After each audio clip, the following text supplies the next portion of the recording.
A paz do Senhor, meus irmãos. Estamos aqui para trazer uma palavra de Deus para você. Você que está aí neste momento ouvindo este vídeo, Deus tem uma palavra para você. No livro de João, capítulo de número 5, e o versículo 1 em diante, vai falar da história de um homem que fazia 38 anos que era paralítico e que naquele dia ele tinha por certo que iria receber a sua vitória. E a Bíblia diz que havia uma porta chamada Porta das Ovelhas e havia um tanque chamado Tanque de Betesda, que nesse tanque, segundo diz a Escritura, que de tempo em tempo ele mexia-se. Essa palavra tempo, estudando, dá-se a entender que é de ano em ano, logo também que era no tempo da Páscoa. Então a Páscoa era realizada de ano em ano. E naquele dia diz o texto que Jesus foi para a festa da Páscoa. E ele não entrou pela porta principal, pois em Jerusalém haveria 12 portas, mas nesta época só existia 8.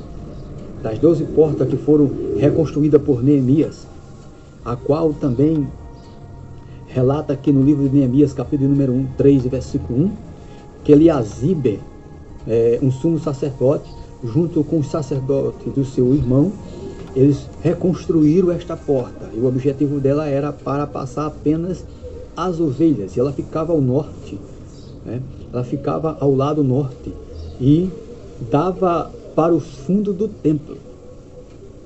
Então uma coisa interessante, ela estava no fundo do templo.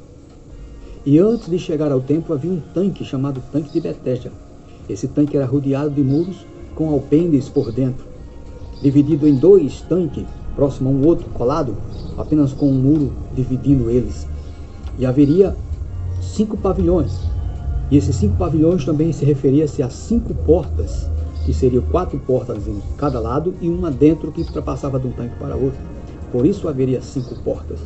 Segundo relata, não a Bíblia Sagrada, deixo bem claro para você, não a Bíblia Sagrada, mas os estudiosos e também os arqueólogos, que ao examinar em 1888, eles acharam um local que é onde eles entendem que era o Tanque de Betesda.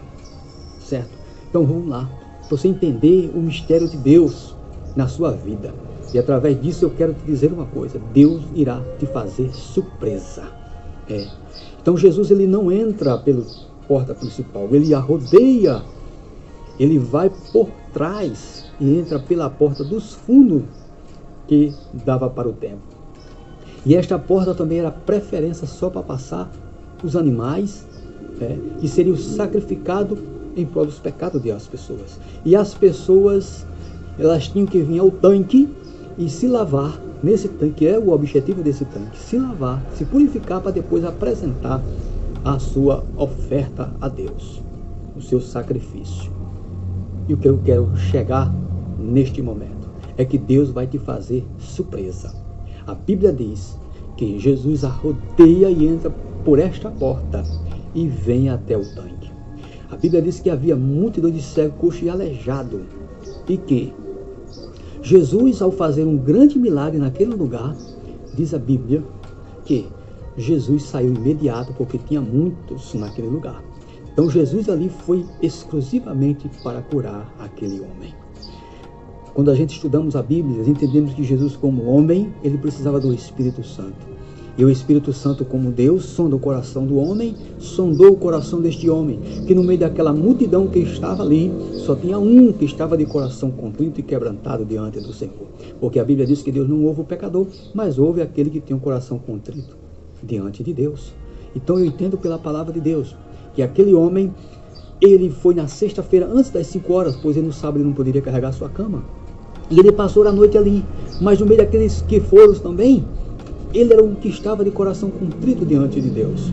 E o texto da Bíblia diz que ele estava lá, atento, esperando mexer as águas. E quando Jesus chega, faz uma pergunta: queres ser curado? Aquele homem, naquela hora, quem sabe ele indagou, porque ele estava ansioso, esperando que o milagre dele viesse da água. Eu não sei o que é que você está esperando. Qual é a porta que você está esperando que se abra? Você está esperando que ela venha por aqui, mas Jesus está vindo por trás, fazendo um milagre extraordinário na tua vida. Amém? Que Deus, neste momento, que de onde você estiver ouvindo este vídeo, se é de manhã, de tarde, de noite, de madrugada, eu quero te dizer, Deus vai te fazer surpresa. Você está esperando Jesus por aqui, Jesus está vindo por aqui para te fazer surpresa. E aqui no teu ouvido vai te perguntar, queres ser curado? Quer que eu resolva o teu problema? Quer que essa causa seja resolvida? Então, levanta-te. Toma teu pulso de fé. Levanta, confia e não duvida, porque Deus vai fazer milagre. E o texto diz que Jesus fez isso para este homem e ele sente que está curado. Então pega a sua cama, levanta e vai embora. Mais tarde Jesus encontra ele no templo e diz que ele estava curado. Até o texto diz assim, louvado seja o nome do Senhor. Mais tarde Jesus, ao encontrar no templo, disse-lhe, ora, que já estás curado, não pequeis mais, para que não te suceda coisas piores. Isso é muito interessante, irmãos. Eu já presenciei por 2 vezes, pois eu até tinha lido em alguns comentários que isso poderia acontecer, e um dia aconteceu comigo porque eu presenciei, estava próximos aos episódios. Um dos primeiros é um homem que sofria de câncer, que ele não poderia mais nem vestir roupa porque ele não suportava ficar com roupa, então só os homens visitavam este homem. E um dia eu não fui, mas um grupo de irmãos estava lá e orou por ele. E neste dia tinha sido o dia que ele tinha recebido a última injeção, pois o médico disse que era a última injeção que ele ia tomar para as dores. E agora é só se esperar a morte. Então, naquele dia, aquele homem, depois dessa oração, se levantou, passou a viver uma vida tranquila, estava forte, gordo, porque era bem magrinho, e pregando, contando a vitória de Deus. E um certo dia eu encontrei um irmão e disse, irmão, cadê fulano? Ele disse, fulano morreu, e morreu do câncer. Eu disse, como é que pode? Ele disse, pois é. Eu digo, mas ele não foi curado? Ele disse, mas ele morreu do câncer. Eu disse, mas não vivia contando milagres? Ele disse, inclusive eu até discuti com ele aqui, que uma certa vez chegou um homem aqui, nos visitando, e eu estava com ele conversando na sua casa, e ele contando que, o irmão contando para ele que tinha sido Jesus, ele foi, indagou e disse, não foi Jesus que me curou, quem me curou foi a babosa, porque teve um homem na minha casa, e disse que eu comesse babosa, que eu ficaria curado. Então quem me curou não foi Jesus, foi a babosa. Eu disse, está aí a resposta, né? Ele disse, pois é, ele duvidou de Deus. Então se isso aconteceu coisas piores para ele, morreu de câncer. Outra foi uma irmã, também de câncer, que ela tinha vindo para a capital, recebeu todos a medicação e retomou a última injeção, e o médico disse, olha, leva ela para casa porque agora é só a morte mesmo, e ela agora está comendo só pela mangueira e estava bem magrinha. Então, irmãos, ela chegar em casa, ela fez um voto com Deus, disse, Senhor, se o Senhor me curar, me batiza com o Espírito Santo. Sabe o que aconteceu? Um grupo de irmãos esteve lá, esses mesmos irmãos que oraram por aquele que eu falei anterior, estiveram lá e oraram por ela, e sabe o que aconteceu? Ela foi batizada com o Espírito Santo. E ela foi e disse, olha, eu fui curada porque foi o voto que eu fiz ao Senhor.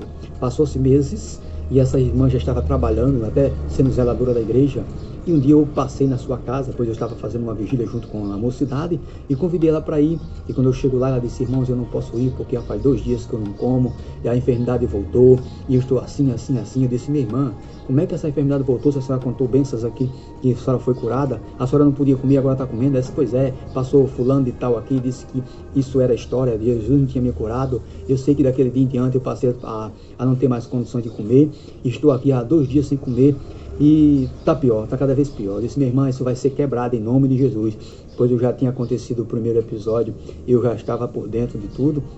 O que acontece é que eu fui lá com mais força e fé, acreditando que Deus poderia resolver. Deus vai quebrar este mal. Fomos para a vigília mais a mãe dela, levei a mãe dela, ela não foi, e lá a gente orou, intercedeu por ela. Sabe o que aconteceu? Essa mulher está viva até hoje, voltou a comer, passou a viver a sua vida normal.